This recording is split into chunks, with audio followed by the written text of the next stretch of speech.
At yun na nga no, mga kabayan, pag-usapan nga po natin ito pa rin po, yung nabanggit po ni dating Ombudsman Martires na banat po niya. Laban nga po dito kay ngayong Ombudsman Boying Remulla.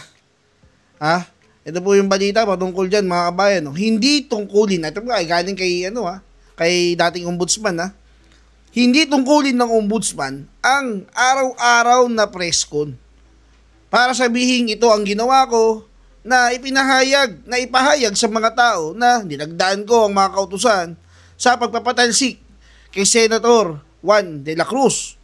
Marahil ang aking kahalili ngayon ay ginagawa ito, pero ayokong magpasikat kapalit ng dangal ng mga taong hindi pa naman nakahatulan ng korte.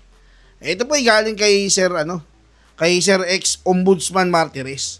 Na tinabagay patama po niya dito po kay Remulla na legit naman po mga kabayan. Ang gusto po nito ni Remulla, araw-araw po, nasa harapan po siya ng camera. Araw-araw, kulang na lang po, pati pagtae po ni Remulla ay ibabalita po niya.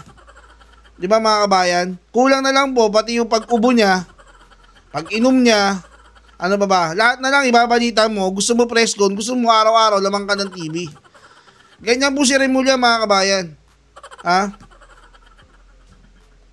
Kung ganyan-ganyan po yung ombudsman, malamang sa malamang, tagilid tayo dyan mga kabayan. Kasi puro pagpapapogi lang po ang ginagawa Ito po mga kabayan, basahin po natin ito Hindi tungkulin ng ombudsman ang araw-araw na press con, Martires. Sa gitna ng usapin sa pagitan ng Ombudsman Boying Remulla at dating Ombudsman Samuel Martires, kaugnay sa umano'y secret decision sa kaso ni Senador Joel Villanueva, nanindigan si Martires na hindi tungkulin ng Ombudsman ang magpa-press con para ipagyabang ang kanyang mga desisyon. Ayon kay Ombudsman Martires, hindi tungkulin ng Ombudsman na araw-araw ay magsasagawa siya ng press conference para sabihin ito ang ginawa ko, na ipahayag sa mga tao na nilagdaan ko ang kautusan sa pagpapatalsik kay Senador Juan de la Cruz. Marahil ang aking kahalili na si Ombudsman Remulla, saan ba tayo? Ayun, ngayon ay ginagawa ito, pero ako ayoko magpasikat kapalit ang dangal ng mga taong hindi pa hinahatulan ng korte. Yun po yung sinabi ni ex-Ombudsman Martires. Dininaw ni Martires na hindi kailangan gawing palabas sa media ang bawat hakbang ng ombudsman dahil may mga kasong kailangang pagtuunan ng proseso at hindi ng publicity. Dagdag niya, dokumentado ang lahat ng desisyon sa case management system ng ombudsman. Kaya walang sikretong desisyon na tinutukoy na tulad na tinutukoy ni Remulla. Ang mali lang doon mga kabayan, hindi lang po talaga marunong maghanap o mag-search itong si Remulla dahil ang trabaho po niya ay trabahong tamad. Ang gusto po niyan, press con lang, puro pasikat lang. Pero yung pagre-research, kaya nga nakuryente ang engot na yan hinamon pa niya ang kritiko kung sino mang tao ang makakapagsabi na may ginagawa akong anomalya sa opisina ng ombudsman, lumantad at sasagutin ko. Dagdag pa niya, mas mahalaga ang tahimik na pagtatrabaho kaysa sa paghahanap ng kredito sa media. Tila isang patama sa estilo ng pamumuno ng kasalukuyang ombudsman na mahilig mag-anunsyo gamit ang mainstream media. Legit naman po mga kabayan. Totoong-totoo po na ito po yung gawain ni Remulla. Konting kibot, press con, lahat na lang po ng gagawin, press con. Kasi nga po, ulitin ko po mga kabayan, siya po isang politiko Politiko po yan. Hindi po katulad ni Ombudsman Martires na tinatrabaho niya, yung trabaho niya hindi po pumasok sa politika. Di po ba? Kaya tignan niyo po yung mukha niya. Kaya saan, di ba? Yung nagkasakit to, di ba? Hindi naman sa wini-wish natin hindi na gumaling at nadedo na, pero sana huminto na lang siya sa pagtatrabaho di ba? Ito si Remulla kaso, di ba, may kasabihan nga po, ang masamang damo, mahirap mamatay. Yun na lang mga kabayan. At sa ibang balita, mga kabayan, tinabagay, ito pong sinasagawang hearing ng ICI, mapapasawalang, mapupunta na po sa kanal Bakit mga kabayan? Matapos po nilang i-anunsyo na ilalive daw po yung kanilang hearing, ngayon po nag-back out po sila. Mga kabayan, hindi na daw po nila ilalive. Ha? Eh siguro nagalit sino ba yun? Yung boss nila. Sabi, sino sabi sa i-live mo? Eh yun po. Hindi na daw po ilalive mga kabayan. Dahil po dyan, ayon po sa isang political analyst, mas maganda pa po na ituloy na lang po sa Senado yung investigasyon patungkol dyan. Na dapat pong pamunuan ni Senator Marcoleta. O ito po mga kabayan, panoorin po natin yung ulat patungkol nga po dyan. Ang maganda kasi sa Senate Blue Ribbon Committee, makikita mo na magdidiskurso. Nakikita natin, nagkakainitan yung ibang mga senador, nagtatagisan ng kagalingan. At normal at maganda po ito kasi talagang mas nahihimay at mas nakakapag-isip ng critical yung taong bayan sa mga bagay-bagay. Versus itong ICI na talagang wala tayong ka-idea.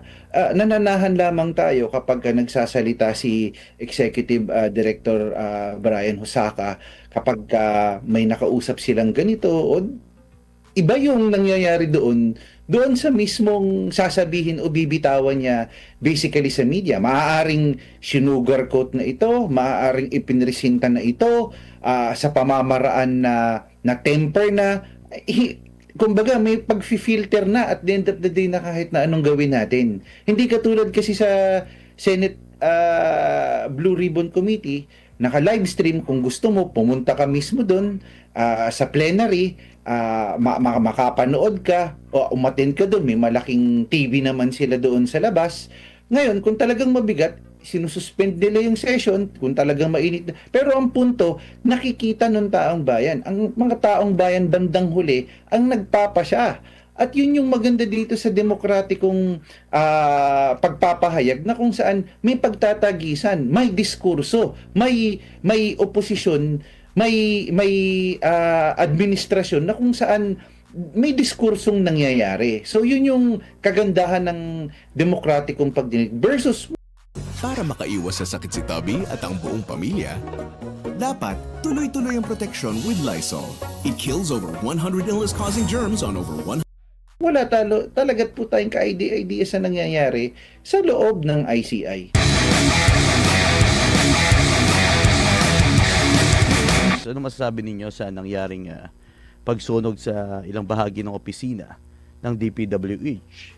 At di pa tayo updated kung ano yung pinaka-final, kung meron bang arson o ano masasabi niyo dito? Sinadya ba? What do you think, Prof, sa nangyari dito? Ano, kasamang Franco, wala na tayong masasabi sa mga nangyayari ngayon. So hindi ako in so many words, hindi ko rin din ho alam kung ano yung maiisip ko na ano ba to? Is it just coincidence? Is it just for example, talagang mere accident? And with all of this, talagang yun nga po, ganyan ang nangyari. Bagamat kanina, nag-press con si Secretary Vince Dizon na wala naman daw ho mahalaga o importanteng dokumento ang nasira or naapektuhan or kung ano paman. Pero again, ano po yan po yung hindi natin maiwasan talaga na mag-isip ang taong bayan kung ano ho ba negatibong pag-iisip ng taong bayan kasi hindi naaapis at saka yung timing. Di ho ba sa dami ng nangyayari biglang automatically ito na naman ho yung nangyari. So, hindi ko rin din ho alam kung anong iisipin ko pa na is it just a mere coincidence or is it really an accident? Talagang pare-pareho po tayo nagtatanong kung ano ho ba talaga yung nangyari at ano ang underlying consideration na talaga bang walang ma-assure yung public na walang naapektuhang dokumento na may patungkol dito sa mga maanumalyang flood control program.